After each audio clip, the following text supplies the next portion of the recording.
For example, अब मैंने यहाँ पे लिखा है इंसर्ट इनटू। ये जो कोड लिखा गया है जावा के सिंटैक्स में, ठीक है। यहाँ पे क्या होगा, जेडीबीसी, राइट ना। ये इसको क्या कर रहा है, कंपाइल कर रहा है। Getting all.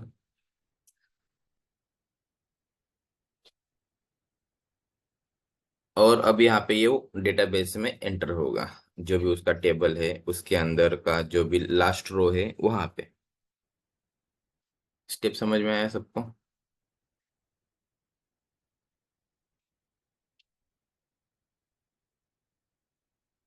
Everyone understood? जावा का ये स्टेटमेंट है, ठीक है।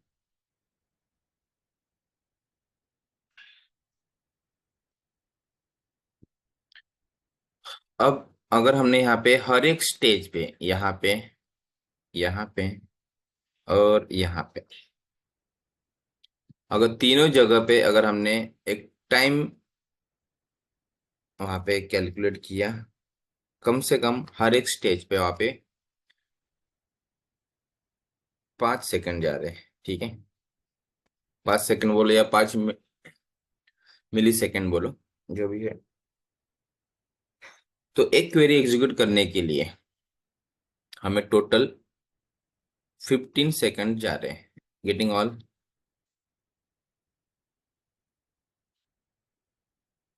बराबर कैलकुलेशन।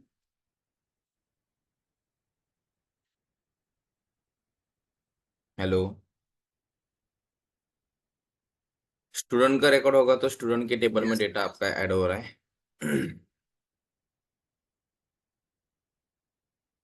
ठीक है। अगर ये आपकी क्वेरी है इंसर्ट इनटू स्टूडेंट वाली, सो ऑब्वियसली डेटा आपका स्टूडेंट के रिकॉर्ड में ही जाना चाहिए, राइट ना। क्लियर है सबको? अब पंगा ये है कि ऐसे सेम क्वेरीज मैंने अगर एक समय पे ऐसे 5 या 10 क्वेरीज एंटर किए, ठीक है, तो वो क्वेरी यहाँ पर उतने टाइम्स जेडीबीसी फिर उसको कंपेयर करेगा। ओके। अब कंपेयर हो रहा है यहाँ पर सिंपल, ये यहाँ पे क्या करता है कि उस क्वेरी को, अब इंसर्ट इनटू ये जो फॉर्म है ना वो जावा का फॉर्म है, ठीक है। वो क्या करेगा यहाँ पे उसको चेक करेगा कि ये कीवर्ड बराबर है क्या, इनटू कीवर्ड बराबर है क्या, स्टूडेंट टेबल वाला कीवर्ड बराबर है क्या, ठीक है। उसमें जो आपने आर्गुमेंट पास किए थे वहां पे 3 आर्गुमेंट है क्या, उन आर्गुमेंट का टाइप सही है क्या, लिटरल सही है क्या, स्ट्रिंग के लिए जो सिंगल कोट है वो सिंगल कोट है क्या वहां पे, ठीक है ना। क्योंकि वैर क्या रहता है डेटाबेस में, इसलिए वहां पे सिंगल कोट से वो स्ट्रिंग आप क्या करते हो, वहां पे इनकोड करते हो। अब ये चेक करने का काम किसका है, ये सेकेंड स्टेज पे। चीज समझ में आई? फिर वो क्या करेगा, यहाँ पे स्टूडेंट के अंदर ऐड करेगा जो भी आपने यहाँ पे डेटाबेस कनेक्ट किया है, जो टेबल का नाम लिखा गया है, और जो भी लास्ट रो अब नेक्स्ट ट्रिगर होने वाला है उस पोजीशन के आपका रिकॉर्ड इंसर्ट होगा। या जो आपने वहाँ पे गिवन एंटर जो आईडी लिखी है, यूनिक की लिखी है, वो उस जगह पे वहाँ पे एंटर हो जाएगी। ठीक है। So this is the complete process. अब यहाँ पे हमें ये समझना है कि अगर मानो कि अब मेरे पास हमेशा स्टूडेंट के लिए ही एंट्री आने वाली है, बराबर ना, राइट ना। अब फर्स्ट टाइम यहाँ पे जो क्वेरी कंपाइल की है इसको पता है कि इस टाइप की स्टूडेंट की क्वेरी है। गेटिंग? मतलब कि फर्स्ट स्टूडेंट एंट्री के लिए, फर्स्ट स्टेटमेंट के लिए उसने यहाँ पे इसको कंपाइल किया है, ठीक है। ये कंपाइल फॉर्म है उसका। किसका फॉर्म है कंपाइल वाला? इंसर्ट इनटू स्टूडेंट वाला। लाइक ये एक बाइट कोड है, ठीक है। अब जैसे ही एडिशन इस क्लास में जो भी कोड लिखा गया है, राइट ना, जावा में, इसकी हम क्या करते हैं दूसरे मशीन पे अगर हमें इसी कोड को रन करना है तो दोबारा जावा का फाइल बना के वहां पे कॉपी पेस्ट करते हैं क्या? मतलब फिर से कोड लिखते हैं क्या? नहीं, हम इसके क्या भेजते हैं, डॉट क्लास फाइल। राइट है सब लोग? डॉट क्लास फाइल मतलब ही क्या है कि ये जावा का जो भी कंपाइल कोड है यहाँ पर है, तो हम इसको कितनी बार भी यूज कर सकते हैं। यस और नो? फिर वो विंडोज की मशीन पे कॉपी करके आपने यूज किया तो भी चलेगा, लाइनक्स पे किया तो भी चलेगा, मैकबुक पे किया तो भी चलेगा। ये भी स्टैंडर्ड ऑपरेटिंग सिस्टम है, वो हर जगह पे आप इस फाइल को बार बार यूज कर सकते हैं। ठीक है, क्योंकि इस फाइल में क्या है, एडिशन का वही कोड है, 2 नंबर का एडिशन करना है। चीज समझ में आई क्या?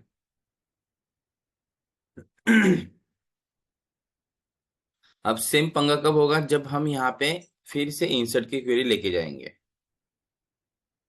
इंसर्ट इनटू सेम स्टूडेंट में ही जा रहा है डेटा, 2 रिकॉर्ड के लिए जा रहा है। ठीक है, पहले था 1 रिकॉर्ड के लिए, अब जाएगा 2 रिकॉर्ड के लिए। ना क्वेश्चन इज, अब फिर से इस सेकंड रिकॉर्ड के लिए फिर दोबारा यहाँ पे वो कंपाइल करना चाहिए क्या सिंटैक्स, ये वाला?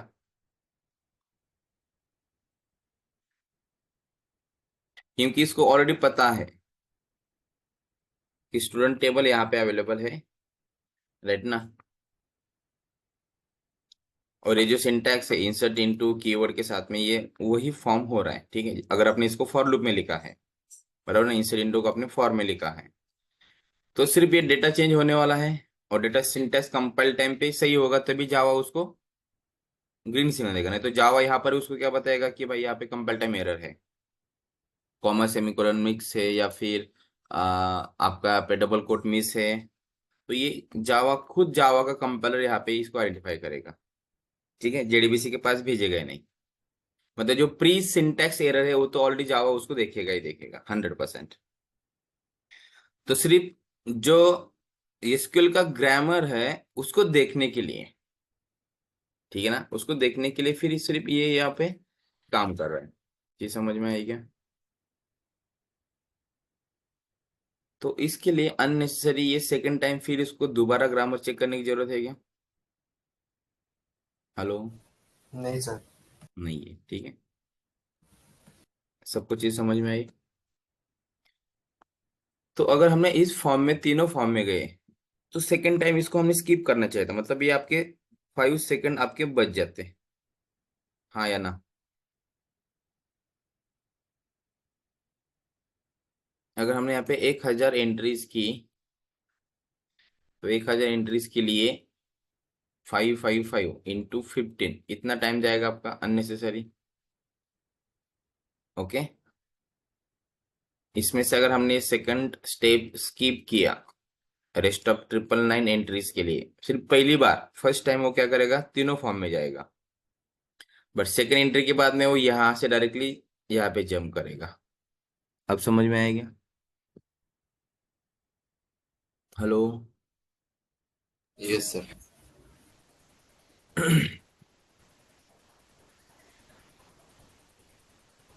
बट बट जो अब यहाँ पे हमने, अगर ये स्टैटिक डेटा लेके जा रहा है बंदा, ठीक है, तो इसको हर बार चेक करना पड़ेगा ऐसे स्टेप में। यही डेटा अगर आपका डायनेमिक होता, बराबर ना, तो फिर वो रन टाइम में चेक करता, ये वाली बाइट कोड उठा के, है कि नहीं? पुरानी वाली बाइट कोड हर एक के लिए यूज हो जाएगी। इसलिए यहाँ पे स्टेटमेंट की जगह पे हम यूज करते हैं प्रीपेड स्टेटमेंट। क्या यूज करते हैं हम यहाँ पे?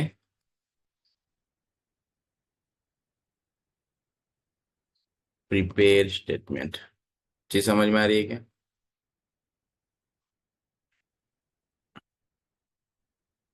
पहले क्या यूज करते थे अभी तक हम? स्टेटमेंट। तो स्टेटमेंट में ये तीनों फॉर्म में डेटा ट्रैवर्स होगा, ऑल गेटिंग? और प्रीपेड स्टेटमेंट में क्या होगा, फर्स्ट टाइम वो कंपाइल करेगा तीनों जगह पे, सेकेंड टाइम पे वो सिर्फ पहला वाला सिलेक्ट करेगा, और डायरेक्टली डेटा आपका डेटाबेस में एंटर होगा। डिफरेंस समझ में आ रहा है सबको? आंसर और एक मतलब जैसे कि बहुत सारे डाटास आते हैं, मतलब एट ए टाइम कभी 5,000 हो जाते हैं, कभी 10,000 होते हैं, वो भी उस टाइम ही हैंडल कर सकता है क्या? यस, कितने भी, अभी एक बार बाइट कोड बन गए तो उसके ऊपर आप n number of data travel कर सकते हो ना। ओके सर, इसके ऊपर कुछ डिपेंड करता है कि कितना साइज, मतलब वॉल्यूम बढ़ रहा है कम रहा है? इसके ऊपर डिपेंड नहीं करता। अब आपको पता है कि आपको वो फिर से दोबारा चेक करने की जरूरत नहीं, तो आप थोड़ी चेक ओ, करोगे ना। हाँ हाँ ठीक है। सही है ना। ये सर नहीं समझा सर।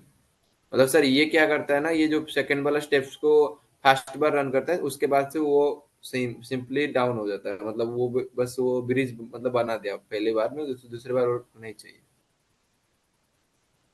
बार बार चेक करने की जरूरत नहीं। जरूरत नहीं। यस। तो स्टेटमेंट जो है आपका वो रूट इंटरफेस है। ठीक है। और प्रीपेड स्टेटमेंट क्या है? Child interface of statement. ठीक है। दोनों का काम क्या है? दोनों का काम ये है कि वो एसक्यूएल की क्वेरी लिखने के लिए एक प्लेटफॉर्म क्रिएट करें। बराबर है क्या? तो दोनों का सेम ऑब्जेक्टिव है, तो वो तो मैं यहाँ पे नहीं ऐड कर रहा हूँ। सेकंड क्या है? ये जो स्टेटमेंट है, यहाँ इसको बोला जाता है स्टैटिक क्वेरी डिक्लेरेशन। ठीक है। क्योंकि हमने उसमें डेटा लिखा है, हार्ड कोड लिखा है, देखो टू वगैरह लिखा है ना। और यहाँ पे क्या होता है? सर डायनामिकली वो डाटा जाता है सर। Dynamic query declaration. ठीक सर डायनामिकली मतलब हम डायरेक्ट यूजर से जो इनपुट लेते हैं वो ऑटोमेटिक कन्वर्ट होकर हमारा डेटाबेस को जाता है, यही ना सर? है। यूजर से इनपुट लेना, it is one of the way as dynamic. Okay. It is और one sir of the way. अलग तरीके से भी एनीथिंग डायनामिक हो सकता like C equal to A plus B, अब सी में वैल्यू डायनेमिक आने वाली है ना। है? हाँ ये सर, ये सर। रन टाइम डायनेमिक मतलब रन टाइम, ये ओके स्टैटिक सर। मतलब कंपाइल टाइम। ठीक है। ओके। ये सर।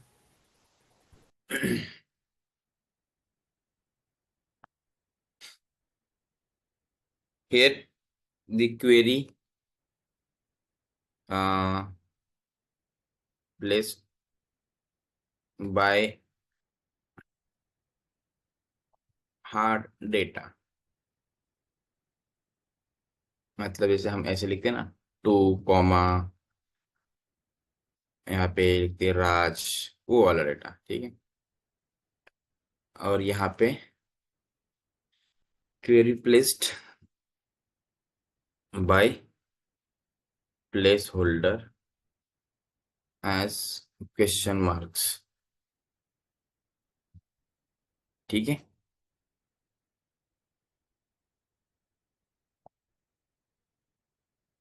समझे क्या? सिंटैक्स बताऊंगा बाद में मैं, इतना सिर्फ याद रखो। क्वेश्चन मार्क आएगा, टू की जगह पे क्वेश्चन मार्क और आज की जगह पे क्वेश्चन मार्क। ठीक ठीक। It is slower, it is faster.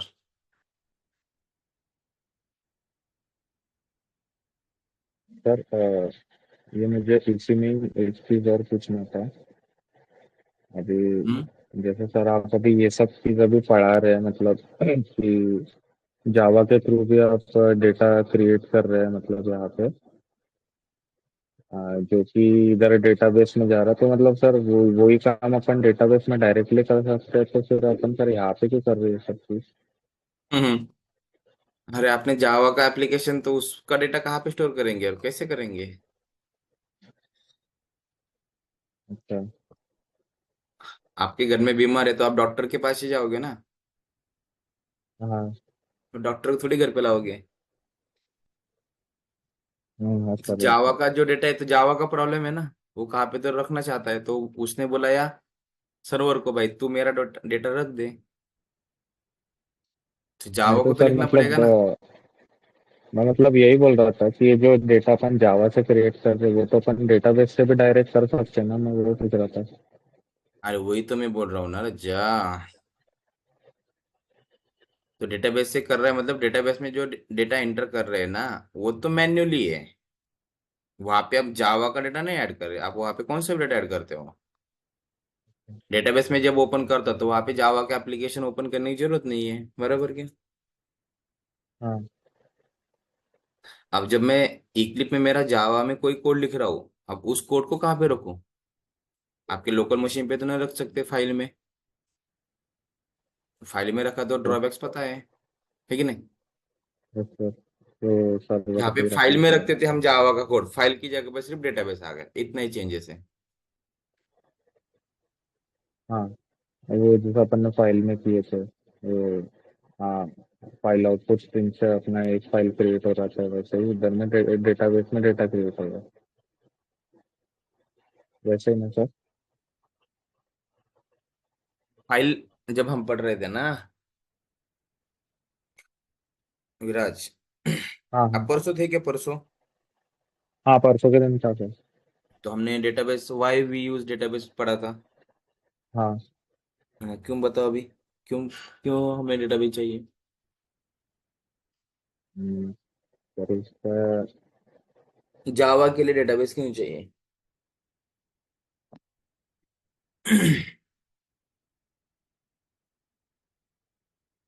अरे उसके ऊपर हमने 15-20 मिनट वेस्ट किए ना। वेस्ट मतलब इन्वेस्ट किए।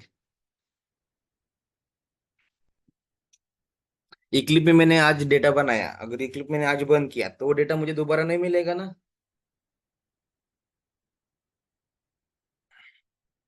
विराज, बराबर क्या? हेलो। हाँ सर, मुझे सुनाया आ रहा है। तो अब उस डेटा को टेम्पररी रख के मतलब नहीं है। टेम्पररी रखा तो इक्लिप बंद होगा तो डेटा जाएगा। इसलिए उसको कहाँ पे, तो सेकेंडरी डिवाइस पे स्टोर करना है, तो हमने फाइल में रखा। बट फाइल में हाँ। रखने से क्या हो रहा है, दिक्कतें हो रही है, ऑपरेशन नहीं हो रहे सही से। हम्म, फाइल अगर मेरे पास है तो मेरे मशीन में दिखेगी, मुझे 10 लोगों को देना है तो 10 बार उनको शेयर करना पड़ेगा, फिर उनको वहाँ पे रीड करना पड़ेगा। तो ये इससे प्रॉब्लम हो रहा है ना, बार बार फाइल भेजना पड़ेगा उसको 10 बार। मैं रोज चेंजेस इससे करूंगा तो अच्छा। उसको रोज भेजूंगा। हाँ, तो इसलिए सर फिर उसको सर्वर पे डालेंगे तो वो सबको दिखेगा विजिबल। अब सिंपल, अगर आप, अब मुझे यहाँ पे कोई अटेंडेंस शीट शेयर करना है एक्सेल में, बराबर है क्या? अब हाँ। उस एक्सेल में मुझे सब लोगों के अटेंडेंस मार्क करवाने, तुम लोगों को बोलूंगा कि सब लोग अपना अटेंडेंस मार्क करो, या आपने अपने स्कोर अपडेट करो, वहाँ पे टेस्ट दिया है और आपने स्कोर वहाँ पे ऐड करो। तो बताओ क्या करना चाहिए मुझे, फाइल कैसे बनाऊँ मैं एक्सेल की? सिर्फ मेरे मशीन में बनाऊँ या गूगल ड्राइव पे बनाऊँ? और गूगल ड्राइव पे। क्यों? हाँ सर, फिर हम नहीं सर, आपका क्वेश्चन क्या था कि हाँ, अब टेस्ट बना के। अरे फाइल अगर मुझे बनानी है आप लोगों के अटेंडेंस की, तो मैं कैसे बनाऊँ? मेरे मशीन पे, लोकल मशीन पे बनाऊँ या गूगल ड्राइव पे बनाऊँ? सब लोगों को उसमें सर डेटा एंटर करके आना चाहिए। सर फिर ड्राइव पे ही बनाएंगे। हाँ, ड्राइव पे क्यों? सर फिर उससे हम भी एक्सेस कर पाएंगे, मतलब जो आपने मतलब भेजा है करने के लिए या जो भी टास्क कर देंगे तो वो हम उसमें कर सकते हैं। एग्जैक्टली यही है, ड्राइव मतलब डेटाबेस है। और मेरे लोकल मशीन पे अगर मैं बनाता तो वो सिंपल फाइल बनती। समझे क्या भाई? हाँ।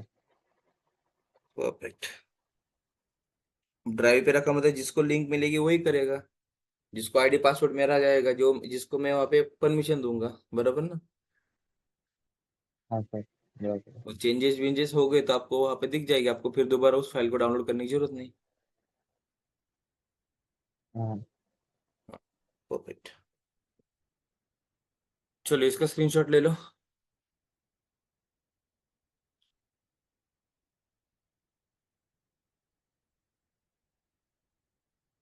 अब इसमें मैंने ये जो तीसरा पॉइंट ऐड किया है वो सबसे इम्पोर्टेंट है।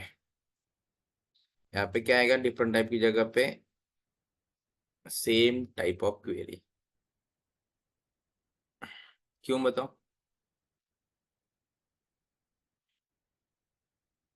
अगर मैंने यहाँ पे इंसर्ट इंसर्ट के बाद में यहाँ पे डिलीट की क्वेरी लिख दी, तो अब डिलीट के लिए अलग से यहाँ पे कंपाइल ये जो होना चाहिए ना यहाँ पे, बराबर ना? क्योंकि ये इंसर्ट का था, तो ये इंसर्ट इसको फॉलो कर सकता। 10 इंसर्ट होंगे तो 10 इंसर्ट ये पहले वाले को फॉलो करेंगे ना। अब डिलीट आ गए तो फिर चेंज होना चाहिए ना ये वाला फाइल। तो उसके बाद फिर इंसर्ट लिया तो इंसर्ट की फिर गायब हो जाएगी। एक समय पे आप एक ही किसी को फॉलो कर सकते हो। समझे क्या?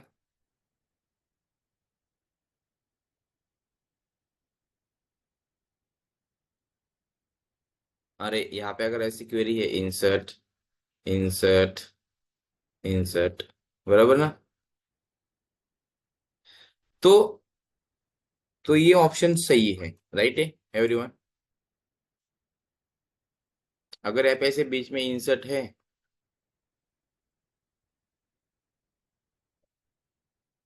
फिर इंसर्ट है, फिर डिलीट है, फिर इंसर्ट है, फिर अपडेट है, तो इस समय पे आप प्रीपेज स्टेटमेंट के पास नहीं रह सकते ना, क्योंकि इसका सिंटेक्स आप एक ही बार लिखते हो।